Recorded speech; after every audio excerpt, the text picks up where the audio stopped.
kita lihat dulu latar belakangnya, ya kan. Nah, dengan mengetahui latar belakang itu kita nanti bisa mengukur kira-kira apa yang mau kita tes untuk anak tersebut gitu. Lebih kita fokuskan adalah ke bagian konseptualnya. Kalau kita udah mempersiapkan diri di bagian konsepnya udah mateng, saya rasa nggak peduli bahasa pemrogramannya apapun. Ini saya bakal mungkin kasih demo ya, jenis-jenis soal dan gimana cara ngerjainnya menggunakan bahasa pemrograman JavaScript. Oke.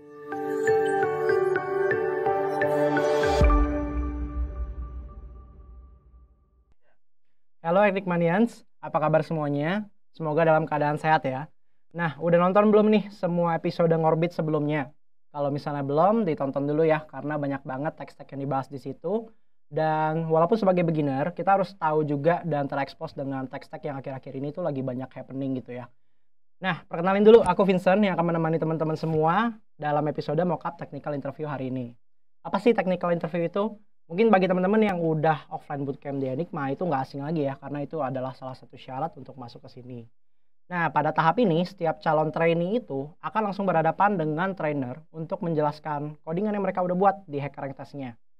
Nah, gak usah lama-lama lagi deh. Aku di sini bakalan kupas tuntas tentang saran dan tips untuk lolos technical interview di Enigma Camp bersama salah satu trainer handal kita di Enigma Camp, yaitu adalah Kak Stefano. Halo Kak Stefano, salam Halo. kenal. Halo Vincent, halo teman-teman semuanya. Mungkin boleh perkenalkan diri lebih Oke. sedikit lagi dan lagi sibuk ngapain aja sih kalau boleh tahu sekarang ini Kak? Oke Kak Vincent. Jadi ya nama saya tuh Stefano, salah satu trainer di Enigma Camp. Nah, kesibukan saya ya karena sebagai trainer ya, tentu saja ya memberi training ke peserta bootcamp gitu. Nah, selain memberi training juga, trainer itu juga punya tanggung jawab untuk memastikan materi-materi yang disampaikan itu berkualitas. Jadi punya tugas juga untuk melakukan pengembangan dari sisi materinya Enigma. Oh, I see Kak. Berarti Kak Stefano ini juga yang menginterview calon-calon trainee ya?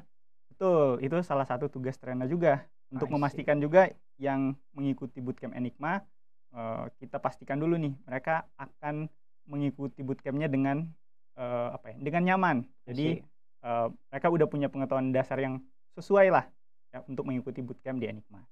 I see Kak. Kalau untuk proses interview calon trainee di Enigma itu sendiri tuh sepanjang apa ya Kak dari awal sampai akhirnya, dan apakah itu menakutkan Kak dalam sisi technical interviewnya? Nah, karena ini namanya technical interview ya Kak Vincent ya. Jadi udah pasti kita akan menguji kemampuan teknis dari calon peserta bootcampnya. Jadi apa sih yang diujikan gitu. Nah, pertama sebenarnya trainer itu akan melihat juga peserta interviewnya seperti apa. Kita lihat dulu latar belakangnya ya kan. Nah, dengan mengetahui latar belakang itu kita nanti bisa mengukur kira-kira apa yang mau kita tes untuk anak tersebut gitu. Misalnya ya, katakanlah ada lulusan sarjana informatika misalnya, teknik informatika. Terus dia mau technical interview. Kita pastiin dulu nih, ketika dia sudah bergelar sarjana teknik informatika misalnya, artinya harusnya dia punya pengetahuan dasar dong tentang coding, tentang programming. Nah, dengan itu untuk memvalidasi kita bisa memberikan challenge coding dan dilaksanakan secara live gitu. Jadi peserta interviewnya akan mengerjakan challenge yang diberikan oleh si interviewer, yaitu trainer. Nah, tapi ada kondisi juga di mana kalau misalnya peserta interviewnya itu bukan berasal dari background sekolah IT misalnya.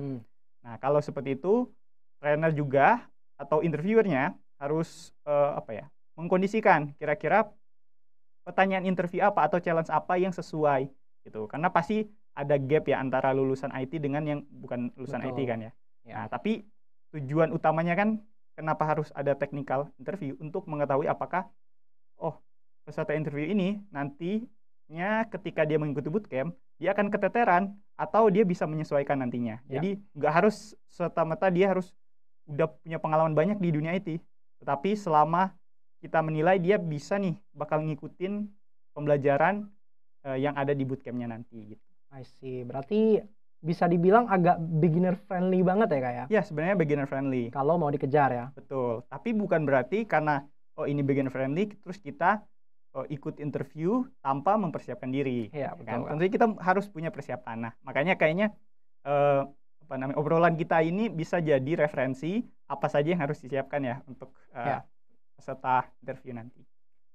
Oke, thank you Kak Stefano. Mungkin selanjutnya nih, seperti yang kita bahas sebelumnya, kalau ini mungkin agak beginner friendly, tapi kan background orang beda-beda ya. Bahkan kalau misalnya ada yang baru coba pertama kali coding dan belajar-belajar dari internet, itu bingung banget pastinya ya mau tentuin bahasa apa. Karena kan banyak banget yang content creator gitu kan.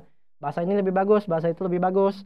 Nah, karena banyaknya bahasa pemrograman ini, ada nggak sih kunci yang harus kita pegang gitu sebagai calon trainee?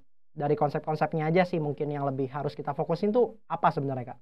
Daripada bahasanya itu gitu. Betul. Nah, betul banget Kak Vincent. Jadi sebenarnya ketika mengikuti interviewnya, technical testnya, sebenarnya peserta interviewnya tidak diberi patokan harus menggunakan bahasa pemrograman apa. Jadi bisa bahasa pemrograman yang paling dikuasai aja. Gitu.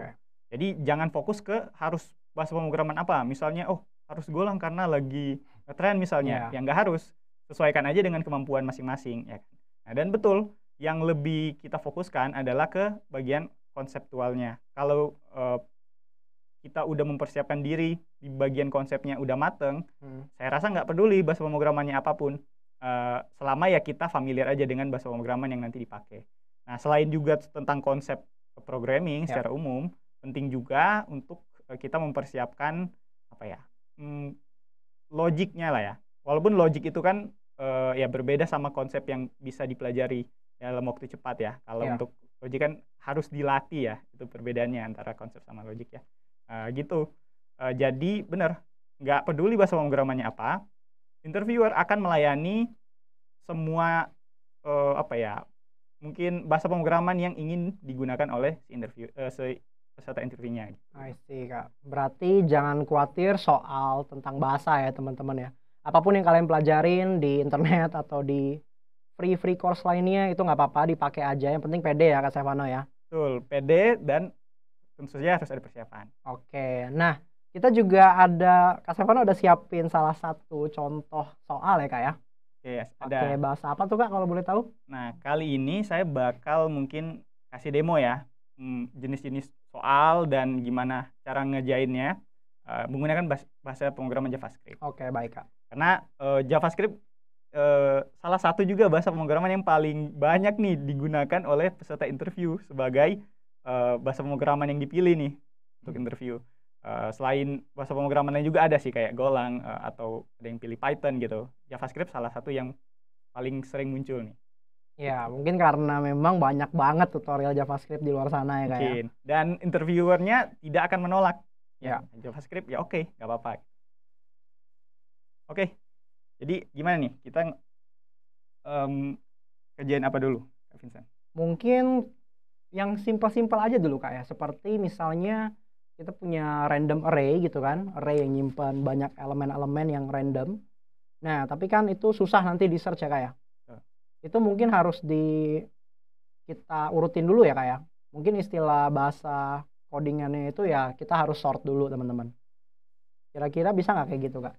Oke, nah ya itu mungkin salah satu challenge yang level yang biasanya dikasih oleh interviewer ya. Jadi mungkin kita bisa pakai itu. Kita melakukan sorting array. Nah, di sini saya udah nyiapin ini ya Visual Studio Code ya untuk nanti kita akan nyoba ngetes menjawab pertanyaan dari interviewer. Nah, kali ini dari Kak Vincent misalnya tentang sorting gitu ya. Nah, walaupun ya pertanyaan yang akan dikasih interviewer itu bisa aja beragam Kak Vincent. Ya. Misalnya kalau sorting ini kan sebenarnya banyak kita temukan di internet dan banyak di course-course coding mungkin ya. Nah, tapi sebenarnya interviewer itu bisa aja ngide untuk ngasih pertanyaan-pertanyaan selama pertanyaan itu bisa dijawab dengan logika pemrograman gitu. Ya, selama bisa dijawab dengan logika pemrograman dan level pertanyaannya itu sesuai dengan calon peserta bootcampnya kayak Baik. gitu. Nah, kali ini misalnya kita akan mengurutkan array ya misalnya. Iya, array integer random gitu ya misalnya. Integer random misalnya. Nah, untuk itu pertama sebagai peserta interview dia harus pertama tenang. Nah, yang pertama harus disiapkan sebenarnya selain persiapan sebelum-sebelumnya ya, pada saat interviewnya itu pertama mentalnya harus usahakan tenang dulu gitu ya. Jangan sampai panik ketika mengerjakan suatu soal. Walaupun interviewer bakal memberikan batas waktu nih ketika mengerjakan soalnya. Tapi jangan sampai itu menjadi tekanan yang bikin kita jadi nggak bisa mikir. Jadi usahakan tenang dulu, walaupun ada time limit yang dikasih oleh peserta interviewernya, tapi kalau kita tenang minimal kita bisa mikir kayak gitu. Itu bener banget teman-teman, aku juga pernah dulu interview teknikal karena saking tegangnya ya. Itu soal yang gampang banget yang tiap hari aku kerjain, tiba-tiba aku bisa ngeblank gitu waktu ngerjainnya. Tapi pas udah selesai interviewnya Kak Stefano, pas 1 menit kemudian aku kerjain, itu langsung selesai Kak Stefano. Tapi aku nggak keterima karena aku takut banget, lagi grogi banget waktu itu. Betul, berarti bener-bener ya kalau mental itu harus disiapkan juga. Iya betul, setuju banget tuh Kak. Oke, nah jadi mungkin kita langsung aja ya ke pengerjaan Boleh, challenge-nya. Katakanlah ya tadi ya, interviewernya memberi challenge, coba bisa nggak bikin misalnya program yang bisa melakukan sorting dari array ya. Katakanlah kita mau sorting misalnya kumpulan angka. Ya betul. Ya, kumpulan angka gitu. Nah, balik lagi, cara untuk mengerjakan ini kan ada banyak ya. Dan interviewernya itu nggak akan membatasi kita menggunakan cara apa. Tetapi interviewernya akan menilai juga cara apa yang digunakan, ya kan? Kemudian ini sangat penting nih. Pastikan untuk kita tidak melakukan kecurangan. Ya, walaupun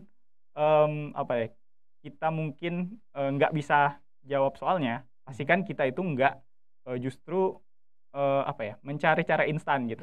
Karena balik lagi ya, tujuan interview itu untuk memfilter peserta bootcampnya agar seluruh pesertanya itu bisa mengikuti kelas dengan baik ya. Baik, berarti benar-benar harus usahakan dengan kemampuan atau dengan cara berpikir kita gitu. Oke. Misalnya tadi kita mau bikin program untuk sorting. Nah, kita bisa pakai banyak cara. Misalnya kita mungkin buatkan dulu functionnya nih, biar kita bisa melakukan sorting berkali-kali. Ya. Misalnya kita bikin function dulu. Nah, ini JavaScript. Oke, syntax function. Kita kasih nama gitu. Misalnya sort array lah. Oke. Namakan sort array gitu.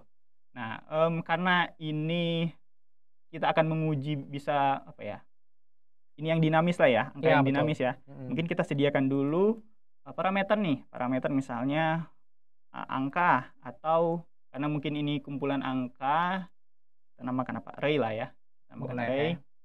Terus misalnya kita maunya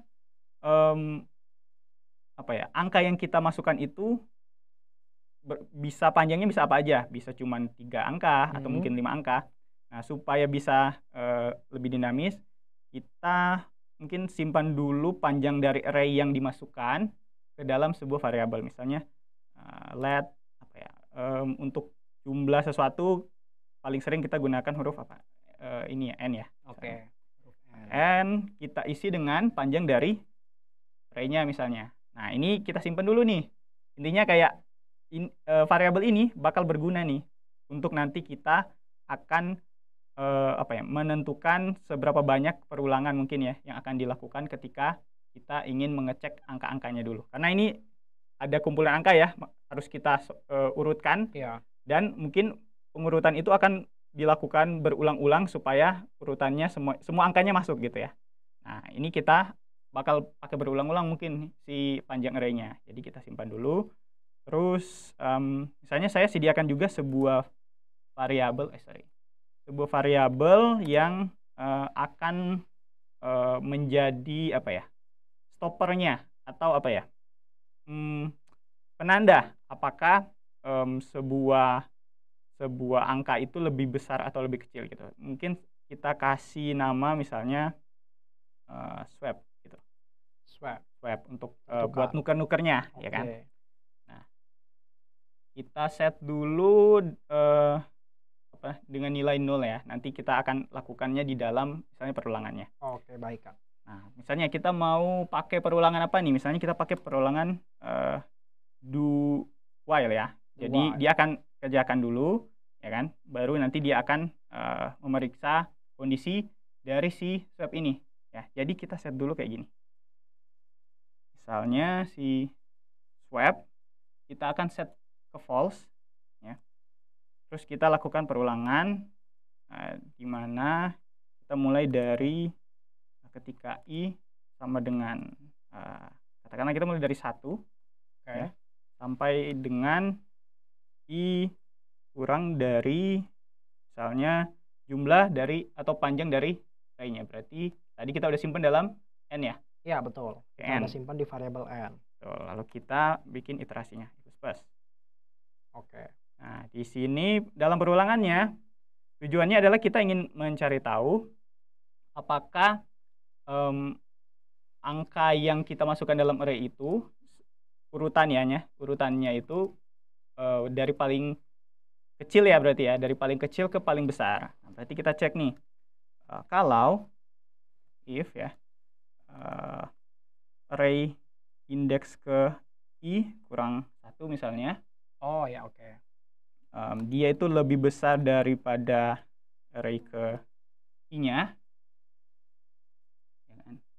Nah, jadi kita akan membandingkan angka yang ada di yang bersebelahan lah ya. Dua angka yang bersebelahan dalam sebuah array. Ya. Ini salah satu cara aja.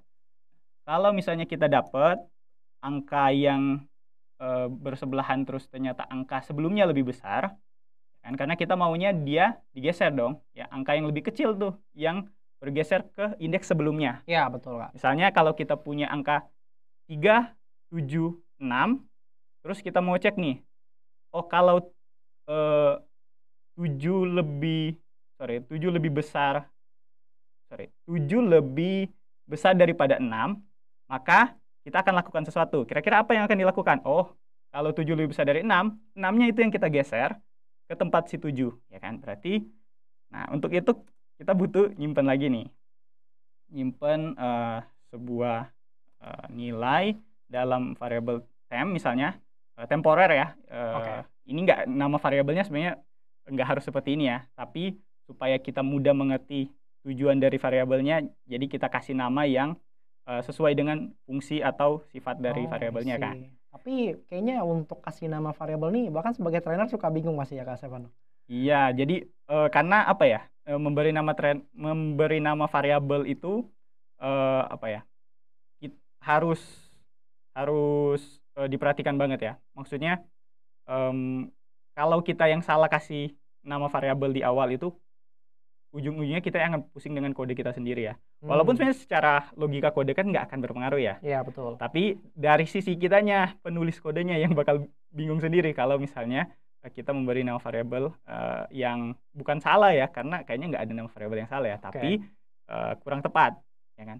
Nah, katakanlah temporer itu kita isi dengan nilai, misalnya yang tadi array indeks ke i kurang 1, misalnya r i minus 1 ya. Jadi tujuannya kan kita mau tukar nilai yang lebih, kalau dia lebih besar kita tukar dengan nilai yang selanjutnya yang lebih kecil. Jadi array i kurang 1 ya. Itu betul ya Kak? I kurang 1 atau 1 kurang 1 tuh? Oh iya, sorry. Maksudnya i kurang 1. Iya. I kurang 1 itu bisa kita bilang sebagai indeks di kiri nggak sih Kak, lebih simpel ya? Iya, bisa dibilang indeks di kirinya. Jadi indeks sebelum nilai yang lagi dicek sekarang. Oke. Gitu. Nah, terus kita misalnya tukar, ya kan, si indeks yang ada sekarang dengan nilai yang ada di i, ya kan. Nah, terus kita juga, karena kita punya temporer ya, tujuannya kita punya temporary ini, sekarang secara logika nih, array indeks ke I kurang 1 kita isi dengan indeks ke I. Iya. Ya kan? Terus tapi kita mau juga si array indeks ke I ini diisi dengan nilai yang ada di array indeks I kurang 1. Ya kan? Ditukar gitu. Nah, tapi karena sekarang kita udah isi si indeks ke I kurang 1-nya dengan indeks ke I, otomatis kan kita punya nilai yang sama di dua array itu ya, di dua tempat indeks itu. Iya, betul. Nah, makanya kita punya temporary ini nih untuk nyimpen dulu nih si nilai indeks ke I kurang 1-nya ya, supaya nantinya kita bisa taruh si indeks ke I itu kita isi dengan nilai yang dari temporer. Ya kan? Jadi di swapping gitu, ditukar.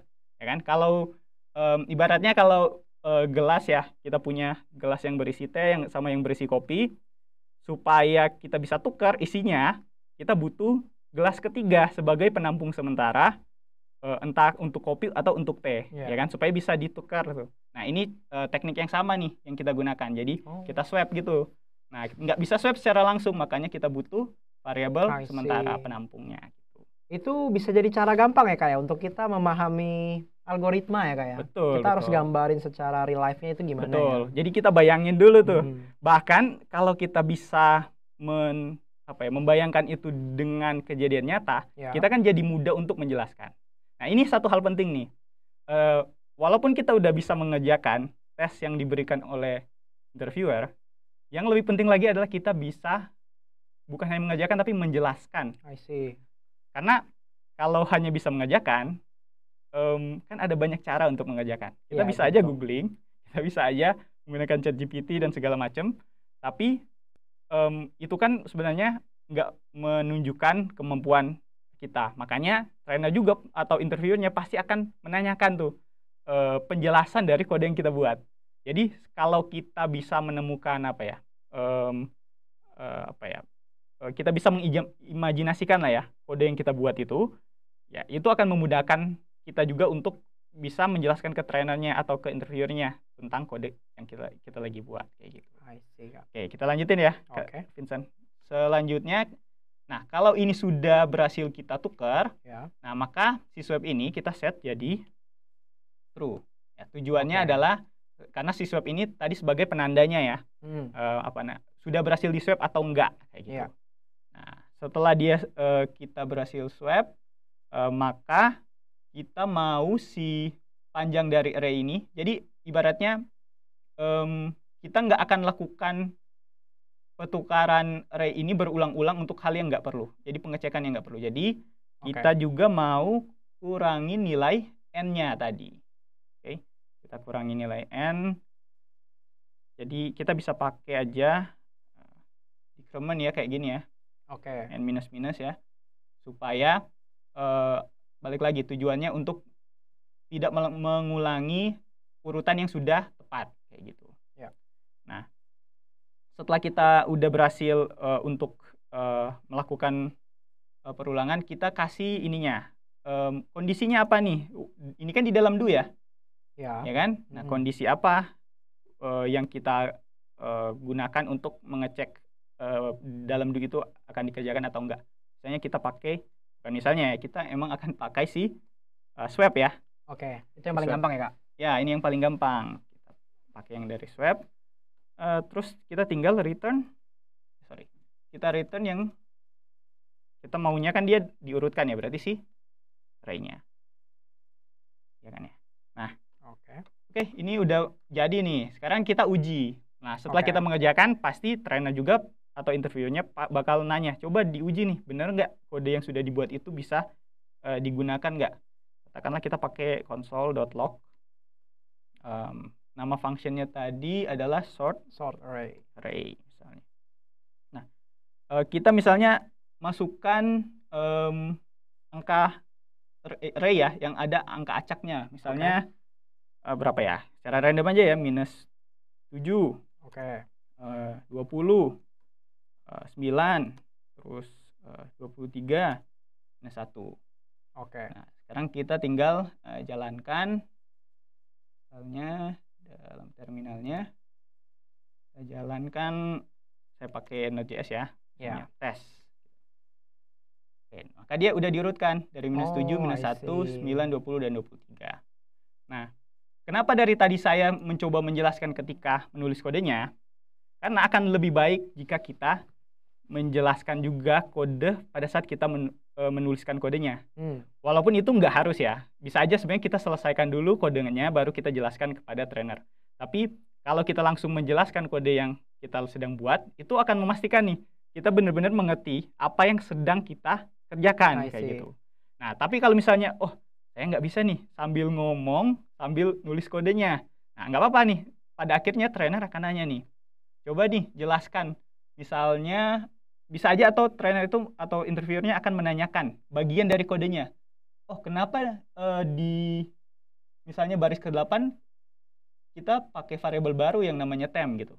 Nah, interviewer akan memastikan bahwa kode yang ditulis itu benar-benar dipahami oleh peserta interviewnya. Ya kan tanya nih, jelasin kenapa kita butuh variabel itu.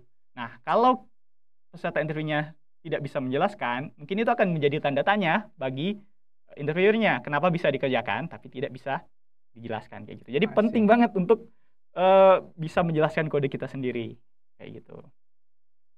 Oke, Kak. Oke, ini udah berhasil ke sorting ya berarti Ya. si array-nya ya. Dengan sort array ini. Ini tuh ada istilah nama algoritmanya Kak ya.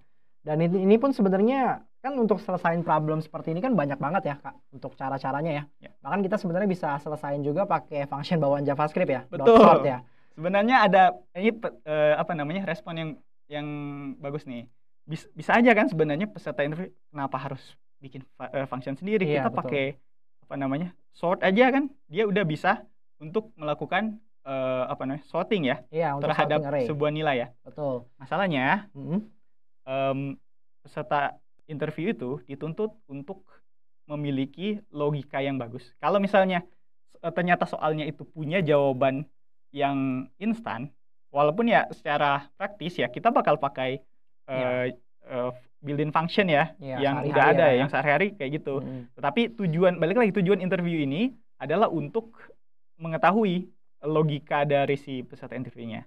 Jadi kalaupun seandainya kita tahu nih kita bisa pakai sort, interviewernya pasti akan minta untuk coba buatkan function sendiri tanpa menggunakan built-in function. Nah, itu salah satu mungkin kata yang sering saya sebutkan, saya ucapkan ketika saya menginterview peserta bootcamp gitu.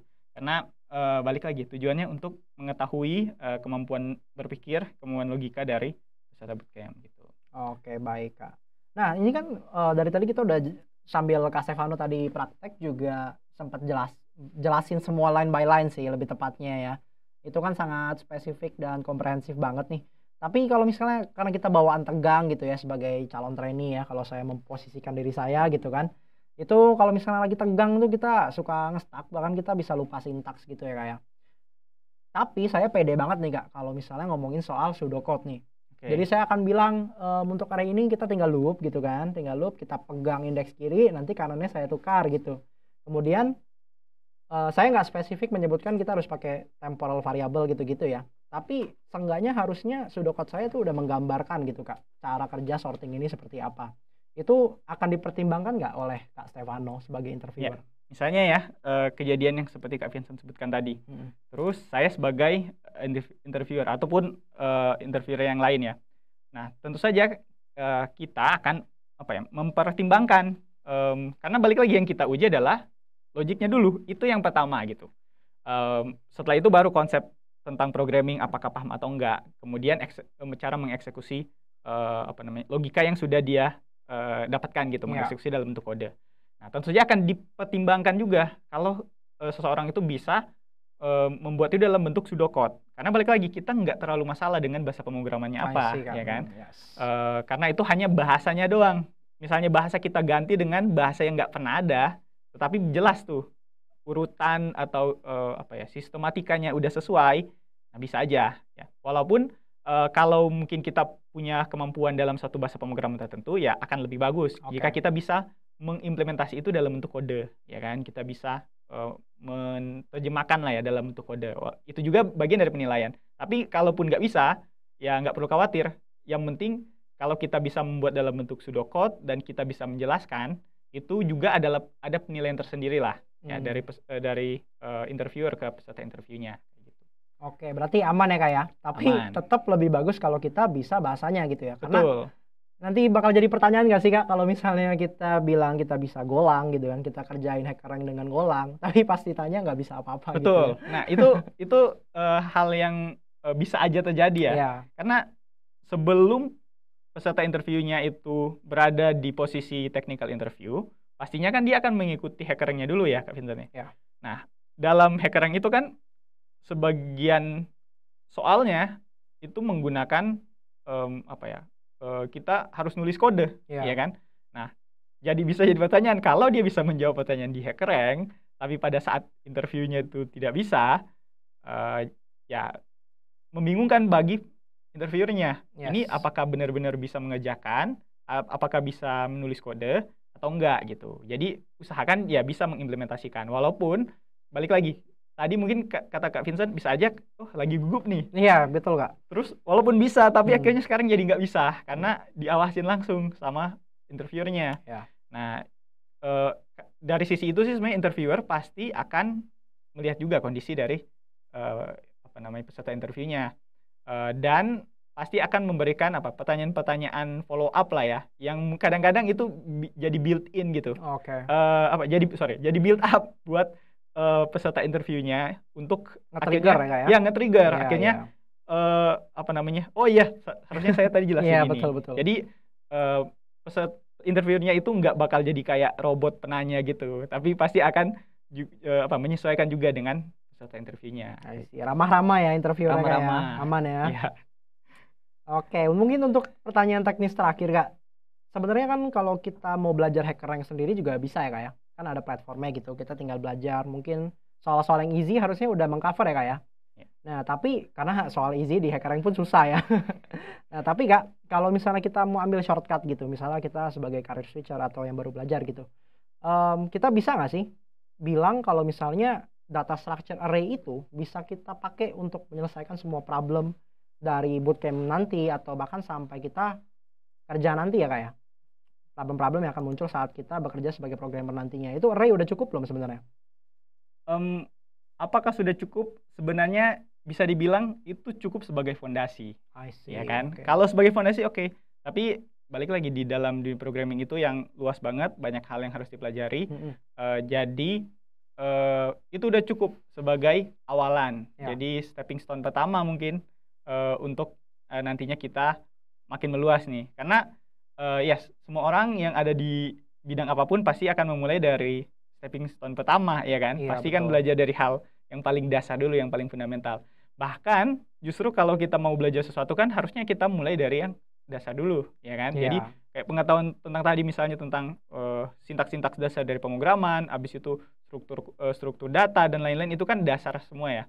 Nah, jangan sampai kita ini belajar yang hal-hal yang sudah advance tanpa kita mengetahui bagian dasar-dasarnya gitu. Itu justru nanti kayaknya bakal menjadi sandungan kalau misalnya kita langsung lompat ke sesuatu yang yang advance tanpa kita mengetahui dasar-dasarnya. Jadi apakah cukup kita mengetahui programming dasar gitu? Itu cukup banget, tapi sebagai landasan awalnya dulu. I see. Mungkin itu cukup untuk selesain semua masalah gitu ya, tapi mungkin performance-nya nggak gitu oke gitu ya Kak, dibanding nanti kalau kita belajar yang advance lagi. Oke Kak, mungkin Kak Stefano sendiri ada saran nggak nih buat calon-calon trainee yang akan diinterview untuk masuk Enigma Camp? Oke, kalau saran mungkin menurut saya itu yang paling penting itu adalah latihan. Jadi misalnya tadi ya, orang aja gugup. Gugup itu kemungkinan karena kurang latihan. Atau nggak bisa mengerjakan sama sekali. Ya bisa kemungkinannya karena kurang latihan. Jadi menurut saya yang paling penting untuk kita siapin itu adalah kita berlatih sebelum masuk ke technical interview-nya. Karena kalau kita berlatih minimal kita udah tahu, kita udah mengerahkan semua kemampuan kita, ya kan, udah menyiapkan diri gitu. Entah kita bisa atau enggak nantinya, kalau kita udah melatih diri dulu, ya udah kita bakal mungkin nothing tulus, kita udah lakukan yang terbaik kayak gitu. I see Kak. Thank you banget untuk sarannya nih Kak. Mantep banget. Kira-kira nih Kak, itu kalau misalnya kita udah latihan setiap hari gitu ya Kak ya. Tapi masih gagal gitu Kak. Itu untuk masih ada kesempatan kan Kak untuk kita ikut lagi? Nah, benar banget. Jadi masih ada kesempatan. Katakanlah kita udah sampai di technical interview tapi kita akhirnya gagal lolos ke tahap berikutnya gitu. Teman-teman masih bisa tetap mendaftar lagi ya kan, tapi dengan catatan harus mempersiapkan diri lagi ya, harus menambah amunisi lah Iya, ketika betul. karena itu percobaan selanjutnya, walaupun mungkin ada rentang waktunya ya, setelah teman-teman mendaftarkan diri pertama kali dengan yang kedua kali, kalau nggak salah 1 atau 2 bulan gitu ya. 1 bulan ya kalau nggak 1 salah bulan ya. ya, 1 bulan untuk mempersiapkan diri. Habis itu bisa datang lagi. Justru kalau teman-teman melakukan itu, Ya. akhirnya kan apa ya? Pertama mentalitasnya kan teruji nih. Iya, terbentuk juga kayak Terbentuk. lama-lama ya. Udah dilempar sekali masih mau balik lagi gitu. Waduh, jadi mental baja dong Mental Kak ya. baja. I see. Kedua, teman-teman dapat keuntungan. Jadi udah mengetahui kondisi lapangan. Iya, betul. Di interviewnya mau kayak gimana dia udah tahu nih. Interviewnya kondisinya seperti apa. Biasanya yang akan ditanyakan itu seperti apa, dia udah tahu. Jadi ya percobaan kedua pasti akan jadi lebih matang. Iya. Ya kan? Tapi ingat ya, bukan berarti teman-teman mengikuti interview terus di percobaan kedua soalnya akan sama. Karena balik lagi, interviewer bisa aja ngide untuk memberikan soal selama itu masih bisa di-solving dengan logik gitu. I see. Memang kalau misalnya kalau untuk programmer gitu kebanyakan sih kalau yang saya tahu banyak orang yang memang pattern recognition ya. Maksudnya dia udah nge-scan banyak soal gitu dari HackerRank, kemudian dia berharap itu keluar gitu. Betul. Nah, tapi itu cara yang efektif kalau teman-teman bisa menghafal 200 pattern gitu ya. Betul banget. Tapi kalau nggak bisa, lebih baik mungkin kayak Kak Stefano yang jelaskan tadi untuk belajar fundamental teman-teman. Jadi mau apapun bentuk soalnya nanti itu bakal lebih gampang lah untuk dikerjain nantinya. Oke, mungkin gitu aja ya Kak Stefano hari ini. Oke. Thank you banget Kak Stefano, ini keren Sama-sama. banget ilmunya. Nah, teman-teman gimana? Teman-teman Enigmanians, seru banget ya ternyata ngorbit kita terkait mockup interview hari ini. Semoga bisa jadi motivasi teman-teman Enigmanians buat bisa menaklukkan seksi technical interview ke depannya. Jangan lupa ya kalau misalnya mau gabung di Enigma Camp, kamu bisa daftar melalui link yang tertera di bawah di layar. Kamu juga bisa join komunitas IT Enigma Camp di Discord yang ada pada layar juga. Tinggal di-scan aja ya QR code-nya. Terus yang terakhir, kalau mau tahu lebih banyak informasi seputar dunia IT, bisa follow Instagram Enigma Camp. Dan jangan lupa juga subscribe YouTube Enigma Camp. Kita bakalan ada banyak konten seru ya tentang programmer lah di sana. Sampai ketemu di Orbit episode selanjutnya. Terima kasih banyak untuk Kak Stefano sekali lagi yang udah bagi ilmunya. Dan makasih juga buat Enigmanians yang udah nonton sampai habis. Gua Vincent, izin pamit. See you Enigmanians.